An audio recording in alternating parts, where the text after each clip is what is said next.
Boa noite a todos. Que Jesus realmente continue a nos inspirar. Interessante que a única prece que Jesus ensinou para a gente foi o Pai Nosso. Jesus nunca quis que a gente tivesse uma prece como reza uma coisa decorada. E quantas vezes em nossas casas nós juntamos nossos filhos, nossos netos, nossas crianças para ensinar a rezar o Pai Nosso. Já fizemos isso? E fica uma imagem que são palavras milagrosas. São palavras que, ao eu recitá-las decoradas, vão acontecer coisas mirabolantes na nossa vida. Se a gente ensinar para as nossas crianças, para os nossos filhos, para os nossos netos, o Pai Nosso como palavras milagrosas, vai ficar muito difícil para a gente. Porque Jesus, quando ensinou o Pai Nosso, ele ensinou em aramaico. Alguém aqui fala aramaico?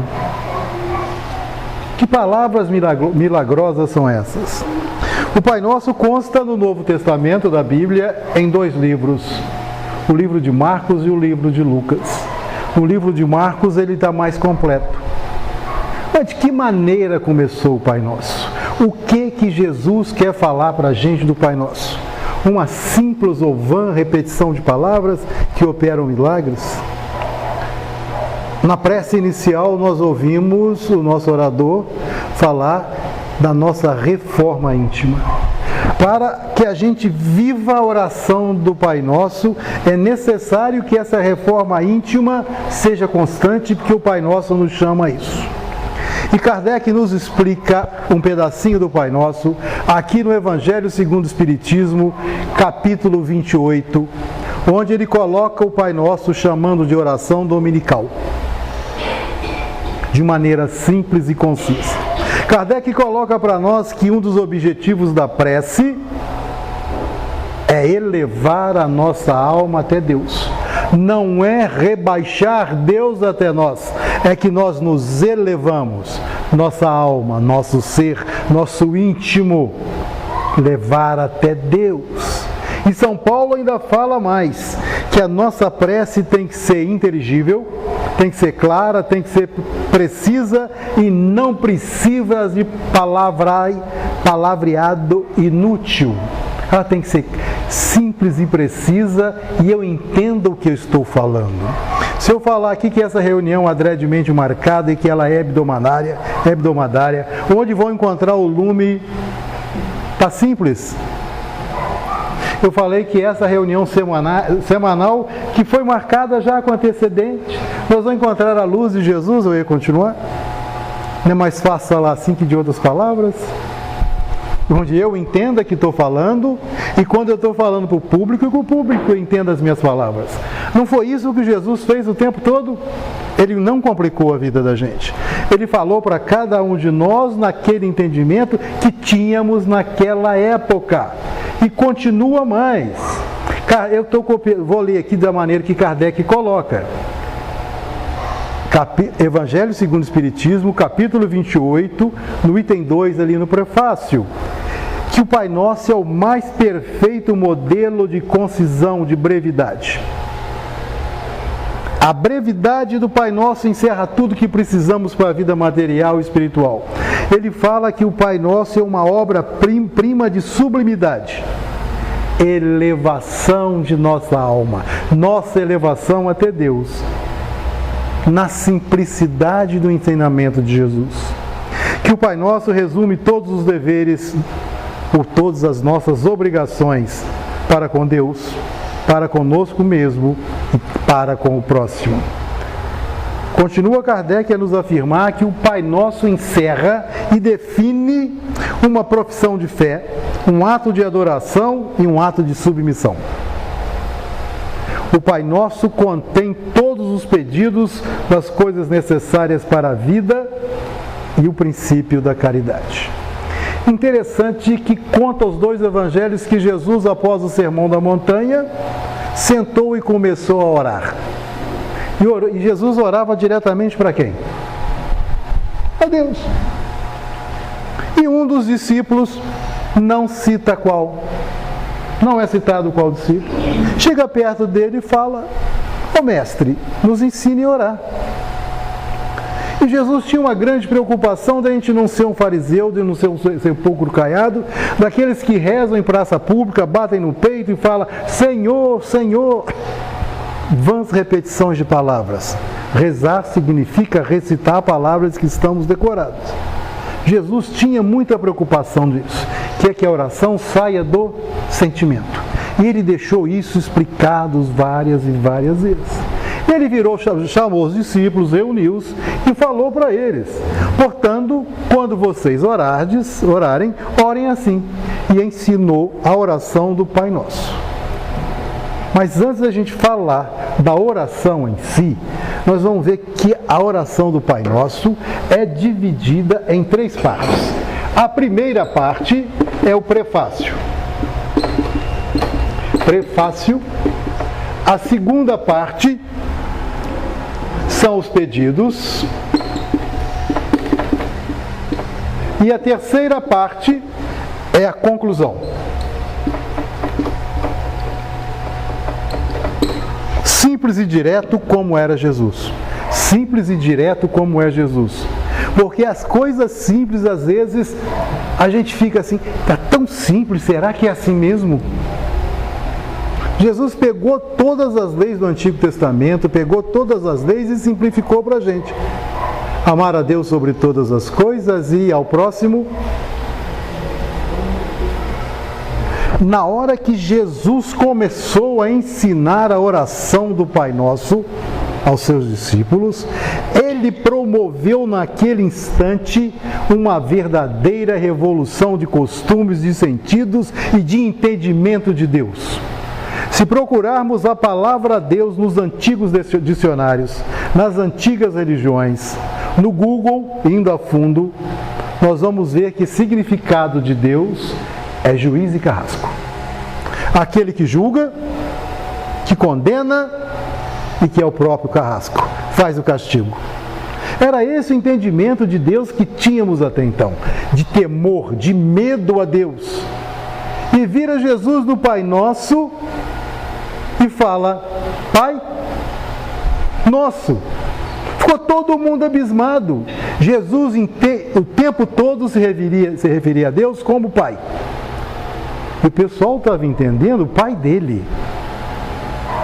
Mas Jesus mostrou para a gente em várias e várias ocasiões que é o Pai. Existem no universo 3 elementos apenas: Deus, Criador de tudo e de todos.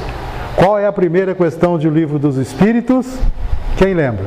Não te ouvi. É isso que é Deus. Qual é a resposta? Inteligência suprema e causa primária ou primeira de todas as coisas. Depois até a questão 9 vai falando, nos descrevendo Deus. Deus não é um ser humano. Olha a inteligência de Kardec, me perguntou quem é Deus, o que é Deus. E a esse Deus que Jesus se refere.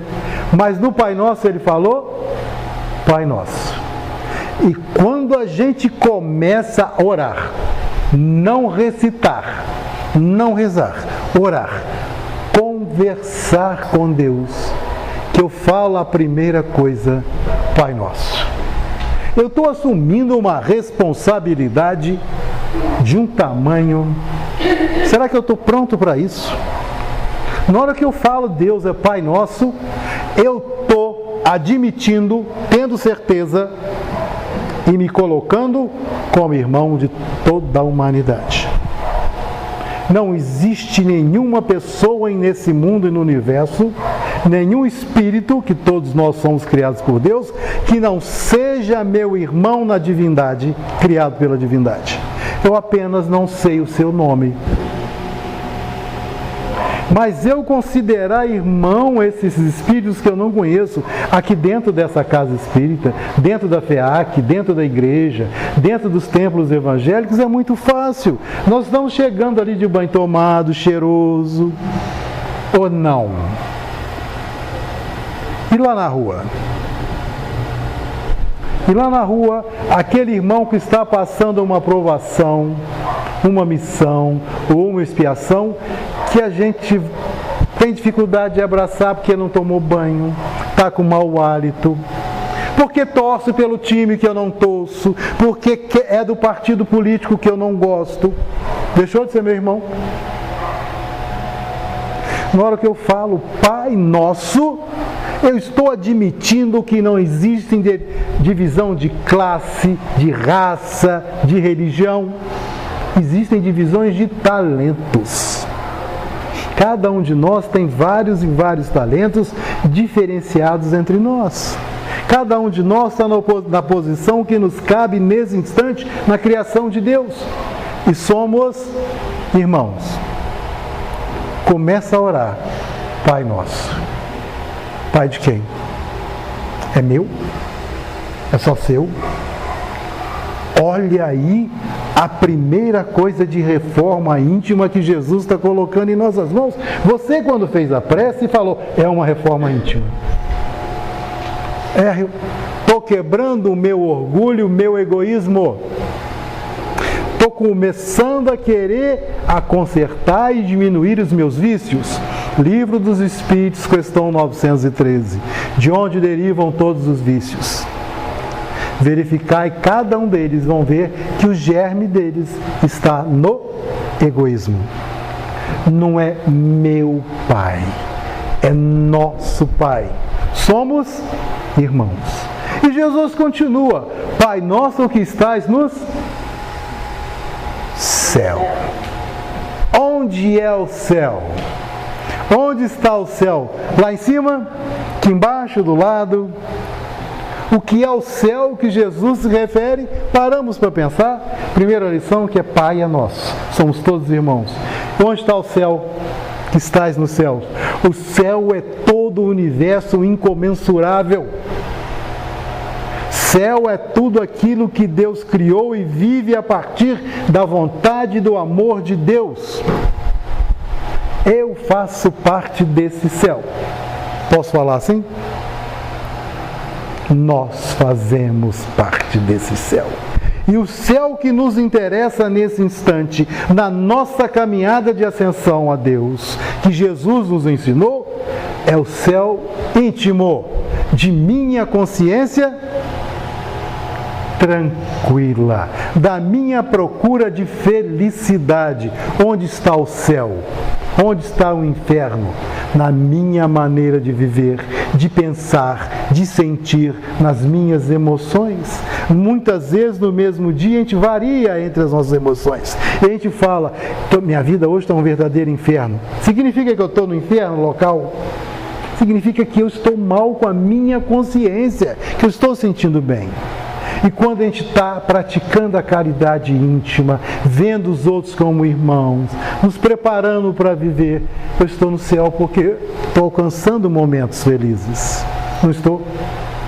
O céu é o reino de Deus dentro de nós. E toda a pregação do Mestre Jesus, toda a pregação dessa inteligência suprema, nos levou à vida aqui e agora, ou nos leva na progressão para o céu, para o reino de felicidade, ou a progressão de sairmos de espíritos ainda imperfeitos a procurarmos a nossa perfeição, a sermos um dia espíritos relativamente puros, onde não teremos mais divisão de consciência, não teremos a consciência dividida entre o bem e o mal.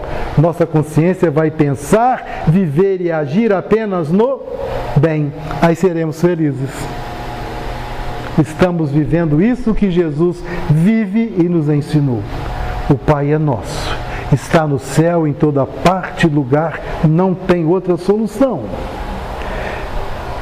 A segunda parte que está falando que estais nos céus, na hora que a gente está em prece, onde está meu céu? Como estou eu? O que eu penso de mim? Não é o que sou eu, quem sou eu nesse instante. Aqui dentro da casa espírita, do centro espírita, é mais fácil, não é não, gente?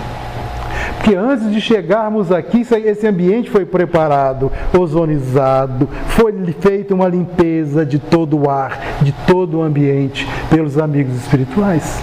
Nós estamos aqui nesse momento recebendo ensinamentos, não de mim. Eu estou copiando palavras de Kardec, de São Paulo e de outros oradores. Ensinamento dos irmãos encarnados que estão aqui operando muitas coisas em nós. Psíquica, física, quando eu estou orando o Pai Nosso no meu isolamento. Quando orardes, se feche em seu quarto e em segredo converse com seu Pai, com tudo sabe. Quem falou isso? Jesus. A oração é uma intimidade. Conversa com o nosso Pai que estás no céu em toda parte. Aí agora começa os pedidos. Os pedidos. Santificado seja o vosso nome. Eu peço para ter a capacidade de santificar o nome do Senhor, de glorificar o nome de Deus. De que jeito que eu faço isso, Eduardo? Como eu louvo, como eu agradeço. Quem aqui é pai ou mãe? Pouquinha gente, hein?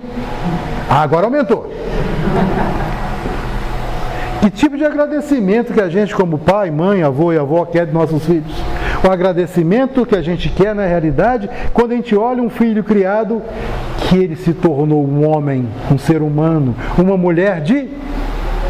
É o verdadeiro agradecimento. Quem não fica feliz de olhar um filho, olha o ensinamento, ele aceitou. Santificar o nome de Deus, santificado seja o vosso nome, é eu procurar vivenciar o seu Evangelho. Na leitura que fizemos hoje, Emmanuel não pede, não manda que a gente seja perfeito de um dia para o outro. Fala que nós não somos. Santificar o nome de Deus é procurar o autoaperfeiçoamento, a nossa melhoria. Nós podemos nesse instante recorrer ao Livro dos Espíritos, na questão 132, quem lembra qual é a pergunta? Qual o objetivo da encarnação? A resposta é: Deus lhes impõe a encarnação para o seu progresso moral, físico, espiritual. E para isso nós temos que passar pelas nossas provas, nossas missões, cooperar com Deus no crescimento da vida. Isso é louvar a Deus. Isso é santificar a Deus à procura de nossa vivência, à procura de uma vida onde não sejamos nem egoístas nem orgulhosos, que possamos praticar a caridade ensinada por esse mestre. E Jesus entende a palavra caridade como benevolência, indulgência e perdão, inclusive o alto perdão. Inclusive o alto perdão. E no Evangelho segundo o Espiritismo, no capítulo 9, se não me engano no item 7, ainda Kardec nos explica que a caridade mais difícil e mais meritória aos olhos de Deus é aquela de perdoarmos as pessoas que Ele colocou no nosso caminho para testar a nossa paciência. Onde elas estão, Eduardo? Na sua casa. Só que eu apontei um dedo para você, tem 3 para mim, você reparou? Não é assim? Santificado seja o seu nome. É o meu esforço diário, dentro de minhas capacidades, de procurar vivenciar o que Jesus nos mostra. Kardec entende isso. E no capítulo 17 do Evangelho segundo o Espiritismo, desse livro, lá no item 4, ele fala que se reconhece o verdadeiro espírita pela transformação moral e pelos esforços que faz para domar as más tendências. Esses esforços para domar as más tendências, derivadas do egoísmo e do orgulho, nos fazem santificar o nome de Deus através de nossa vivência. E continua dizendo, agora venha o segundo pedido. Santificado seja o vosso nome, e venha a nós o reino de Deus, gente, não é comida nem bebida, não é um local específico, muito embora chegamos a pensar isso na época que Cristo estava em torno de nós. No livro Boa Nova, Humberto de Campos, o irmão X, nos conta a passagem que o apóstolo falava para Jesus: como é que nós vamos implantar o seu reino aqui? Estava em volta do lago de Cafarnaum. Vai ser muito difícil a gente cercar, ter um rei, rainha. Estávamos vivendo ao lado dele e ainda não entendíamos. As coisas são devagarzinho. Onde está o reino de Deus?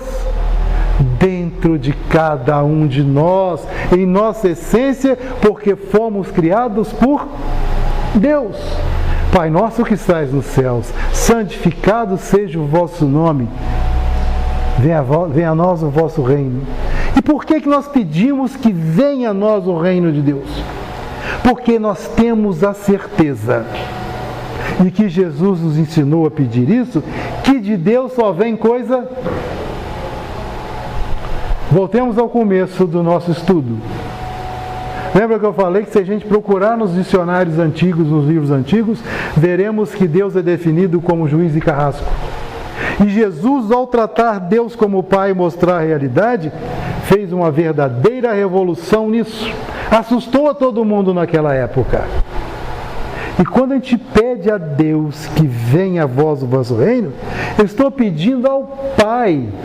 Quem é o Pai que o Filho pede um pão e lhe dá uma pedra? Quem falou isso? Jesus. Imagina Deus. Quando eu peço as coisas de Deus, eu não estou pedindo a um juiz carrasco, que pai não é nem juiz nem carrasco, é educador. É pai e educador. Quando eu peço as coisas, venha a nós o vosso reino, eu estou pedindo para mim, Senhor, mande dentro do meu entendimento, da minha capacidade, do meu merecimento, o seu amor, a sua bondade, o seu carinho, a sua compreensão. É o reino de Deus, é tudo de bom. Somos capazes de entendê-lo e alcançá-lo em sua plenitude ainda? Não. Mas estamos absorvendo a cada vez que acordamos, a cada vez que estudamos, a cada vez que oramos com unção, entendendo cada palavra do Pai Nosso, estamos elevando a nossa alma a Deus, ao reino de Deus, que está na nossa consciência, e Ele continua aqui. A terceiro pedido, a petição, aí é que é danado: seja feita a sua vontade, assim na terra como no céu. Seja feita a vontade de Deus. Aceitação passiva e ativa da vontade de Deus na minha vida.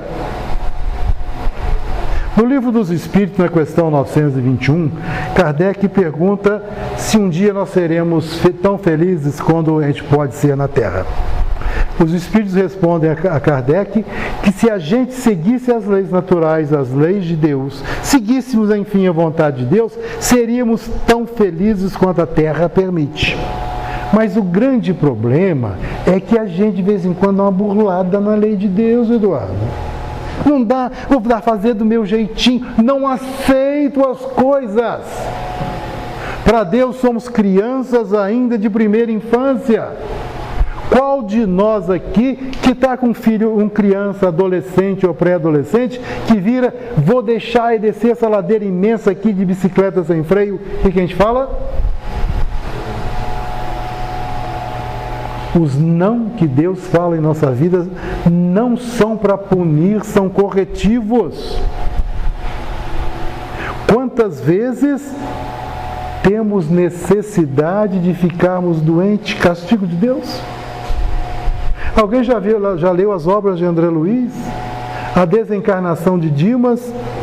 Um médium espetacular com a vivência mediúnica, vivência de caridade. Mas que chegou assim mais ou menos na minha idade, 60, começou a burlar as coisas. Foi chamado de volta para não prejudicar. Foi chamado de volta para não prejudicar. Gente, Deus fala conosco de 3 maneiras especiais. A primeira razão, da maneira que Deus conversa conosco, é a razão do amor. Porque Ele é amor. A segunda maneira de Deus conversar conosco é a razão. Porque Deus é onipotente e onisciente. E onde está a razão para conversarmos que Deus conversa conosco? Nos ensinamentos, em Jesus, nos escritores, nas grandes religiões, nos fatos. E a terceira maneira de Deus conversar conosco é a dor. Se eu não venho pelo amor e pela razão, eu vou sofrer porque Ele me castiga? Não, porque eu estou burlando uma lei natural. Eu tive infarto, tem 2 safenas, uma mamária, por quê? Deus me castigou? Ou eu fumava demais, bebia demais e estava sempre estressado? Me parou na hora, no hospital, fiquei um tempo e mudei de vida. Mudei de vida. Quantas vezes é necessário que a gente dê uma parada e mude de vida? Gente, aceitação de lei de Deus para gente espírita. Ainda hoje eu estava ouvindo uma palestra sobre o Pai Nosso de uma senhora lá do Rio Grande do Sul. Primeira vez, assim, abri no YouTube e vi. Não conheço, nunca tinha visto e infelizmente me falha a memória. Conta ela que um rapaz da mocidade espírita que atrasou o dia da saída do centro, estava um tempo meio frio, ele vai para o ponto do ônibus que ele tinha que pegar o ônibus às 10h30 da noite. Esse rapaz. E nisso que ele chega no ônibus, ele está vindo o ônibus vir, e chega um outro colega, fulano, eu preciso desesperadamente conversar com você, que eu estou com muitos problemas. E ele ficou entre a comodidade de eu pegar o ônibus e ir para casa, que eu já estou cansado, com fome, ou o meu dever moral de atender esse irmão. E ficou na dúvida. Qual a vontade de Deus? Deus nos deu uma boca e 2 ouvidos. Deve ser para a gente falar menos e ouvir mais, né? Eu tinha que aprender com isso. Pois bem, ele optou pela moral. O lado moral, não piegas, de ouvir o amigo necessitado e conversaram, não sei que assunto que eles conversaram, e o amigo foi embora aliviado, e ele agradeceu a Deus a oportunidade de trabalhar no bem. Encostou-se esperando o próximo ônibus que ia passar daí a meia hora. E nisso tem um senhor perto dele e vira. Está sabendo esse ônibus que acabou de passar? Lá embaixo na descida ele perdeu o freio, bateu, 4 pessoas morreram, várias estão feridas. A aceitação da vontade de Deus salvou esse garoto, segundo essa moça. A aceitação da vontade. Vou trabalhar. É privilégio? Não, não era a hora dele. Ele fez uma caridade e Deus assim o ajudou. A aceitação da vontade de Deus pode ser passiva ou ativa. A aceitação passiva, Deus quer assim, eu quero, não vou fazer nada, vou ficar aqui esperando o que Deus quer. Não é esse tipo de passividade que Deus quer. Aceitação ativa. Por que eu estou passando essa prova? Por que e para que eu estou passando essa expiação? O que eu tenho que fazer para melhorar? Porque o pai não quer que eu fique sofrendo. Qual pai quer ver o filho sofrendo?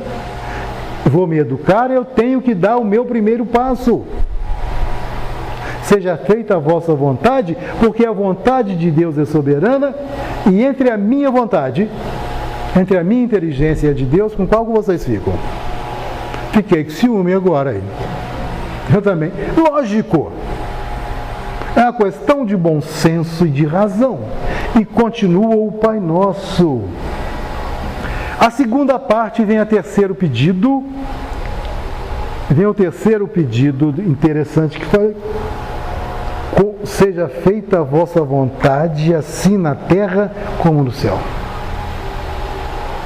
O planeta Terra, para se melhorar, ele está igualzinho foi criado. Quando Jesus construiu todo esse orbe, todo esse planeta, era cheio de erupções, gases venenosos, até que isso se acertasse, separando a terra das águas. Vieram os animais, os dinossauros, aqueles animais imensos. Foi feita uma transformação em toda a crosta terrestre. E assim como nós vamos nos modificando fisicamente e moralmente, o orbe, o planeta também se modifica. Aqui na Terra, nesse orbe, onde eu vivo, onde eu tenho que preservá-lo e ajudar na construção. E como no céu, dentro de mim, dentro do meu íntimo. É isso que Jesus está nos ensinando. Agora vem um problema muito sério. A quarta petição. O pão nosso nos dai hoje. O Pai é meu, o Pai é nosso. O pão, o que significa o pão? E aí? O que significa esse pão? Antigo Testamento, o pão asno, que virou hóstia, que Deus jogou o pão do céu, o povo de Moisés, que estava fazendo a travessia do deserto, comia desse pão. Jesus o tempo todo pegava o pão, partia, tomai e comer, isso é meu corpo. Canibalismo não. Que significado tem o pão? Que significado tem o pão? Outra simbologia que Jesus usava, à beira do poço, chega a mulher e Jesus dá água a ela e aplaca a sede. Ele fala, e você vai beber a água que vem de mim e nunca mais sentirá sede. Qual o simbolismo dessa água? Simbolismo da fé. Fé nela mesma, fé em Deus, fé nas capacidades. Mas qual o simbolismo do pão? O pão tem um simbolismo de sustento, de trabalho. É o nosso pão, o nosso sustento. É o pão da alimentação. Mas o pão de sustento mesmo. Mas será que é esse pão que Jesus está falando, Eduardo? Será que é esse pão material? Moisés te deu o pão que caiu do céu, mas eu sou o pão que foi mandado pelo Pai. Jesus foi mandado pelo Pai para nos dar conhecimento. Sustento de conhecimento. Quem é que sustenta todo o alimento material da terra? De onde provém? Perguntinha difícil e tão fácil de responder, vem do sol. Se não tiver sol, não tem fotossíntese. Se não tiver fotossíntese, as plantas não crescem, não se modificam. A vaquinha, o boizinho não vai comer, não vai se modificar neles. Nós vamos morrer de fome. O sol para todos. O sol do conhecimento que Jesus nos dá é para todos. Para cada um de nós, o pão nosso de cada dia nos dai hoje. Por que que nos dá tudo uma vez? O pão material ou o pão da sabedoria? Se nos der o pão da matéria de uma só vez, garanto para vocês, não contem, senão pode virar fofoca, né? Que a maioria de nós vai ficar plantada, eu não tenho o que fazer, eu tenho tudo. Vou procurar fazer o quê? Minha vida vai se tornar monótona. Não tenho o que fazer. O pão é nosso de cada dia. A cada dia eu tenho que acordar e procurar o meu sustento, junto com o sustento dos irmãos. O pão é nosso e quem comeu o pão material hoje? Qual de nós comeu? Alguém comeu um pãozinho aqui? Não. Já viu mão de obra que deu para você comer esse pão? O pão material do sustento do corpo? Que alguém teve que plantar trigo. Pode ter sido na Argentina, no Uruguai, no Paraguai, alguém teve que importar, debulhar, transformar em farinha de trigo, ensacar, levar para a padaria, misturar com fermento, botar no forno. Alguém levantou às 3, 4 da manhã para a gente comer pão às 6. E quem inventou o fogão, o gás, o fósforo, o fogão elétrico, para acender, para ferver a água, para esquentar o café? O pão é nosso, de dependência, de sustento. Mas o pão que desceu do céu de Jesus, Eduardo, não é exclusivamente esse pão. Está vendo como esse pão está quebrando orgulho e egoísmo, porque é nosso? A nossa interdependência numa simples oração. Porque Jesus é a simplicidade e as coisas simples dão certo. É o pão do conhecimento. E como Deus se faz conhecer para a gente? De uma só vez? Em uma só encarnação? Seremos capazes de ter uma ideia do que é Deus? Entender o que é Deus? É possível. Deus se mostra e se revela a cada um de nós através dos tempos, um pouquinho lá na Ásia, um pouquinho aqui na África, um pouquinho ali na Europa, outro aqui na América do Sul, outro não sei onde, dos seus mensageiros, de Buda, de Krishna, de Jesus, o mestre maior, Confúcio, seus mensageiros. Não nesse nível, Chico Xavier, Divaldo, Madre Teresa de Calcutá. São mensagens de Deus que vão brotando e às vezes a gente nem percebe. A mesma ciência é revelada uma coisa aqui no Brasil, outra nos Estados Unidos, outra lá no Japão. Aos poucos vão sendo revelados o conhecimento da lei de Deus para nós espíritas. Onde está o pão do conhecimento? Na hora que estávamos lendo essa mensagem aqui de Emmanuel, mensagem cristã, eu fiquei pensando, conhecimento, o pão do conhecimento, que é o verdadeiro pão que Jesus trouxe para a gente, já viu mão de obra que deu para chegar a esse folhetinho na mão da gente? Quantas e quantas noites aquele homem pequenininho, franzino, com problema de coração, enxergando mal dormia para dar passividade a Emmanuel, para dar passividade a Meimei, a André Luiz, para trazer para a gente conhecimento. Estamos aqui nessa quarta-feira, quantas horas são? 8h42, procurando ou procurando milagre dentro do centro espírita? Procurando fenômeno. Nossas crianças estão no sala ao lado, evangelizar, e evangelho quer dizer boa nova, notícia nova, adquirindo conhecimento. A palestra pública nos informa. O conhecimento mais íntimo vai através de grupos de estudo. E quantas vezes a gente fica com preguiça, vou só palestra, outros, vou nada. Na hora do passe eu chego. Esquecendo que o mais importante está acontecendo aqui, a minha transformação moral, principalmente quem está aqui na frente falando, que a palestra eu fiz para mim, o estudo fiz para mim. Vocês é que estão paciência de me ouvir. O conhecimento é repartido e dá um trabalho danado para esse pessoal.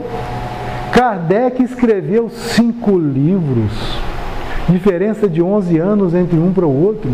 A Revista Espírita, depois de 50 anos. E se ele não codifica esse conhecimento, a gente estaria falando aqui hoje? Talvez sim que Leon Denis assumiria o lugar dele. Mas e o trabalho que esse homem teve? O trabalho de Divaldo, ele tem a vida própria? De Joana de Ângeles? O trabalho de Chico Xavier teve vida para ele? Para nos optar o conhecimento. O pão nosso de cada dia nos dai hoje. O conhecimento é uma conquista diária. Quando a gente está orando o Pai Nosso, eu estou pedindo o pão nosso de cada dia. Nos dai hoje. Não é tudo de uma vez, eu não tenho capacidade. É diário o meu conhecimento. E o conhecimento mais difícil é o conhecimento da verdade. E Jesus falou: e conhecereis a verdade, conhecimento, e a verdade vos libertará. Existem basicamente 2 grandes verdades que a gente deve conhecer, viu, Xará? Viu, Eduardo? Primeira grande verdade que a gente deve conhecer, se esforçar para conhecer e vivê-las, é a verdade do Evangelho, da boa notícia, da boa nova que Jesus trouxe. Que nela que Jesus simplificou para a gente tudo o que é necessário ao nosso crescimento para atingirmos o reino dos céus, a perfeição relativa. E a segunda grande verdade, o segundo grande conhecimento, é o autoconhecimento. Se eu não me conheço, o Pai Nosso está me propondo também autoconhecimento do pão nosso de cada dia, da minha melhoria através de saber quem eu sou. Basicamente, eu sou um espírito criado por Deus, simples e ignorante, portador da coisa mais importante da minha vida, que é o livre-arbítrio. E livre-arbítrio é tão importante, mas tão importante, que Deus permite que a gente tenha o livre-arbítrio de duvidar dele. É o livre-arbítrio que me leva a crescer ou estagnar. Como eu estou usando. Como eu uso o conhecimento adquirido nessa casa. Através das palavras. Basta chegar aqui um orador e falar as coisas, repetir o que está escrito aqui no Evangelho, no Livro dos Espíritos, na Bíblia, e ouvir, e o conhecimento não penetrar. Basta. Principalmente para quem está falando. Não basta. Quando a gente vem para o Espiritismo, Quando eu entrei no Espiritismo, eu entrei no Espiritismo. Passado um tempo, estudando, permiti finalmente que o Espiritismo entrasse em mim. Após o Espiritismo ter entrado em mim, começar a fazer parte da minha vida, com todas as minhas dificuldades e defeitos e coisas a melhorar, agora finalmente o Espiritismo sai de mim. Pelas palavras? O Espiritismo sai de mim pela minha vivência. Sai de mim, segundo fala a venerável Joana de Ângeles, no livro Vida Feliz, na mensagem, se não me engano, 120. Ainda que não saibas, és exemplo para alguém. Que exemplo que a gente é, Eduardo? Na rua? Primeiro. Dentro de casa. Quem é o Eduardo dentro de casa? Aqui no centro vocês veem o Eduardo que vem aqui, fala, vai embora, toma chazinho, vai embora. Quem é que come o sal, vive comigo 24 horas por dia? Maria Luísa, ela que sabe quem eu sou. É a gente, nossa família. Qual é o exemplo que eu dou dentro de casa? Eu procuro viver o que falo aqui, que aprendo aqui. Onde está o meu conhecimento? O pão nosso de cada dia nos dai hoje. Que a cada dia que eu acordo, eu procuro o pão do conhecimento e da vivência. E isso está explícito aqui de novo no Evangelho segundo o Espiritismo, no capítulo 27, item 22. O primeiro dever do cristão, a primeira coisa que ele tem que fazer ao voltar à vida, ao acordar, é a prece. É a prece. É eu conversar com Deus e preparar o meu dia, me fortalecer para tentar ser tão bom quanto eu consigo. O pão nosso de cada dia nos dai hoje. Depois de pão nosso de cada dia nos dai hoje, o que vem? Não ouvi. Perdoai quem? As nossas ofensas. Quando a gente pensa em perdão, eu estou perdoando você, eu estou perdoando você. Reparou quando a gente pensa em perdão, eu estou te perdoando? Olha a minha empáfia. Se eu estou te perdoando é porque eu acho, como é que você chama, moça? Carla, se eu estou te perdoando, Carla, é porque eu acho que você está me devendo alguma coisa. Isso é muito orgulho. E eu devo o quê? Te deixo até a falta de educação não te cumprimentar, passar e fingir que não te vê. Quantas coisas eu erro. Eu preciso mais de perdão do que perdoar. Sou um ser humano falho. Às vezes ofendo as pessoas por querer, sem querer. A gente falha. Mas é para ficar parado no erro. Quando eu falo perdoai as nossas ofensas, perdoa a ofensa a quem? A Deus? Será que Deus vai se importar? Vai ter melindre? Eduardo me melindrou, me magoou. Quem faz isso é a gente. Perdoai os meus melindres, as minhas faltas comigo mesmo. Perdoai a minha má vontade, a minha preguiça, o meu destempero. Perdoai a minha falta de fé.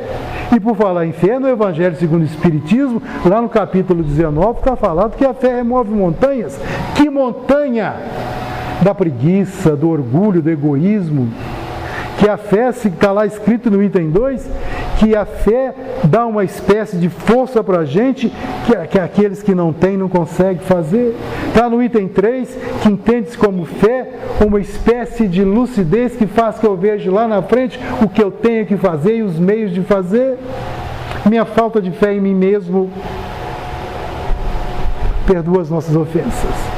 No capítulo 10 do Evangelho, Jesus fala para a gente, do Evangelho segundo o Espiritismo, reconcilia-te com o teu adversário enquanto estás a caminho, para isso não perpetuar. É viver bem. Perdoar é esquecer? É ressignificar o fato? É eu lembrar que alguém me fez alguma coisa? Já não me dói mais.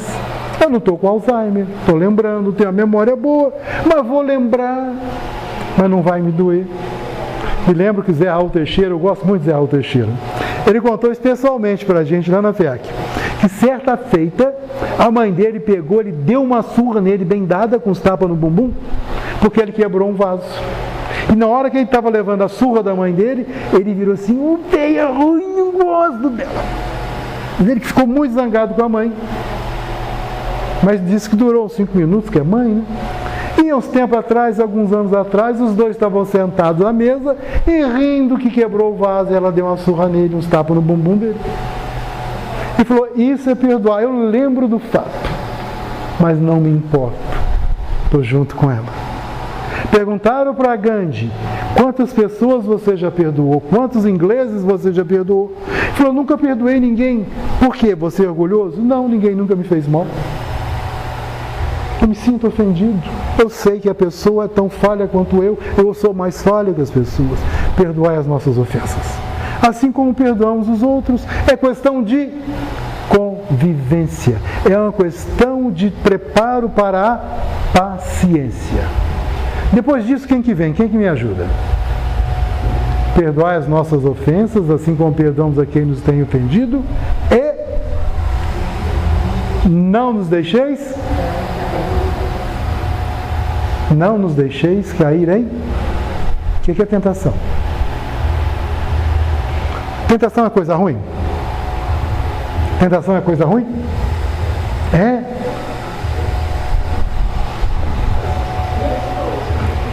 Deixa eu perguntar para vocês aqui. Namorar é ruim? Comer um chocolate é ruim? Ganhar dinheiro é ruim? Nós estamos proibidos de ganhar dinheiro e trabalhar? Um abraço bem gostoso é ruim?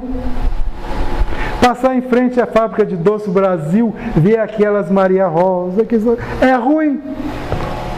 Isso é tentação. A Nete Guimarães conta numa palestra dela sobre o Pai Nosso, que eles estudavam um livro de Meimei chamado Pai Nosso.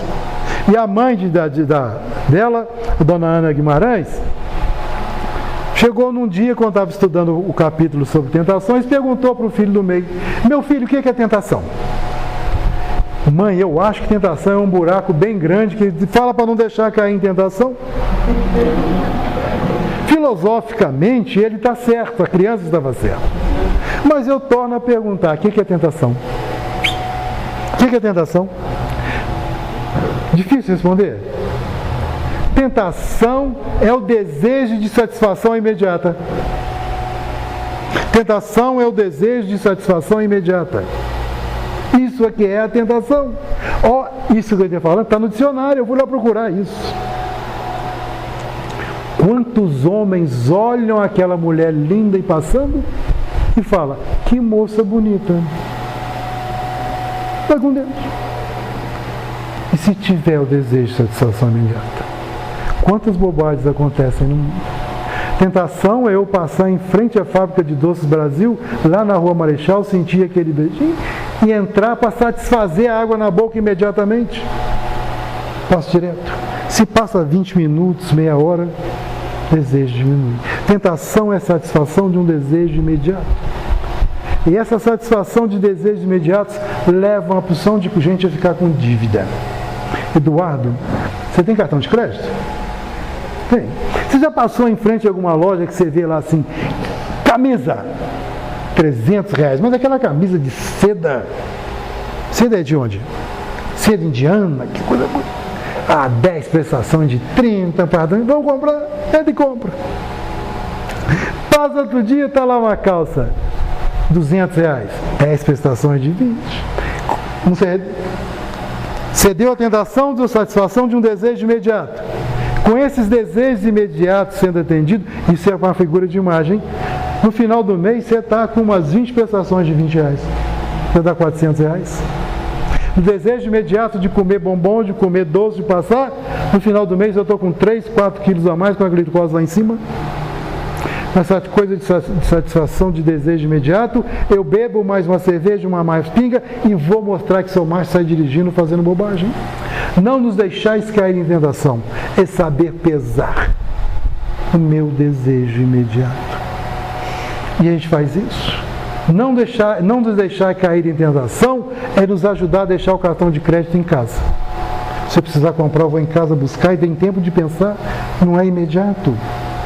Não é o desejo imediato de dar um tapa, de agredir, de falar um palavrão. Esse não nos deixar cair em tentação é nos ajudar a entender a sua própria obra, os próprios ensinamentos de Jesus. mas livrai-nos do mal. Amém. Tentação e mal é a mesma coisa? Mal e tentação? Se fosse Jesus, tinha parado. O que é o mal? Mal é tudo aquilo que está em desacordo com as leis de quem? Tudo aquilo que está em desacordo com a lei de Deus. E diferenciar entre o bem e o mal, Kardec coloca no Livro dos Espíritos. É tão simples como come demais, vai passar mal. Controlar as paixões. Nos exageros, ela vira um cavalo indomado. Livrai-nos do mal. Existe uma piadinha sobre isso que a irmã de Norá me contou lá no Instituto Dom Orione. Diz ela que na sala de aula, hoje eu não contei nenhuma piada, né? Na sala de aula, a professora perguntou para os alunos de que eles tinham medo. Mariazinha falou que tinha medo de passar no pasto, que tinha um boi bravo, ou tinha medo por causa da cobra, ou tinha medo porque tinha um homem mau. E chegou na vez de Joãozinho. Joãozinho, você tem medo de quê? Ah, professora, eu tenho medo do tal de Malamém. Malamém. Malamém, o que é isso? Ah, não sei não, professora, mas minha mãe quando reza fala, livrai-nos do Malamém.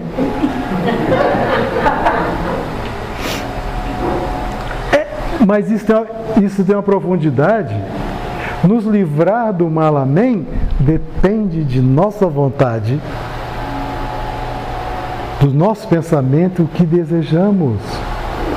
Livrar do mal, amém, é livrar das obsessões, das altas obsessões, e são porque nós as convidamos. Só tem obsessor porque a gente convida eles.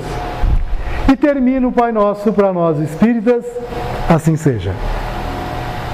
Mas livrai-nos do mal, amém. Assim seja. Assim seja o quê? Que tudo isso que nós estudamos eu tenho que colocar na minha vida. Viu o que eu arrumei para mim aqui agora?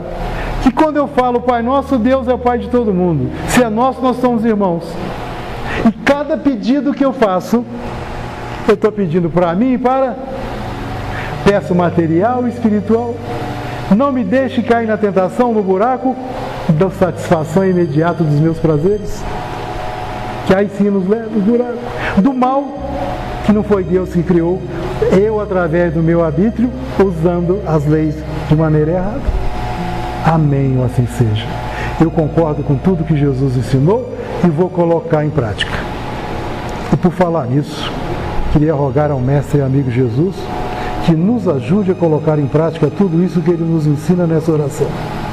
E que, acima de tudo, possamos ser merecedores do seu amor e do seu carinho. E a cada um de vocês, muito obrigado pela paciência e pelo carinho. Boa noite.